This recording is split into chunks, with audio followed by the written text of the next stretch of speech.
मंजरी एक समझदार, सलीकी वाली और मेहनती औरत थी।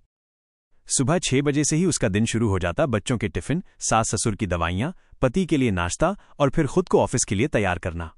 वो एक स्कूल में टीचर थी और पढ़ाई के साथ साथ घर की जिम्मेदारियां भी बखूबी निभाती थी।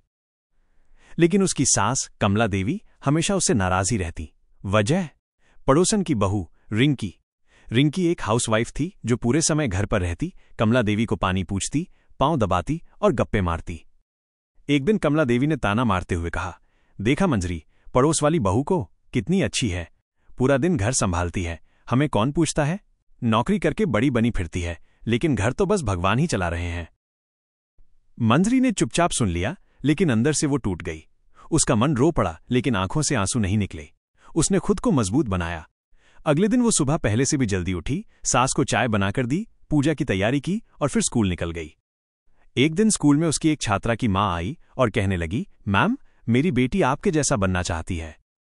आप जैसे ही आत्मनिर्भर और समझदार बनना चाहती है। आपने उसके आत्मविश्वास को नई दिशा दी है। मंजरी की आंखें भर आईं।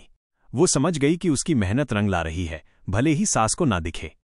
शाम को जब वो घर लौटी तो कमला देवी पड़ोस से लौटते हुए बोली, पता है मंजरी, रिंकी की सास कह रही थी कि उसे बाहर काम पर भेजना चाहिए, घर में खाली बैठी रहती है।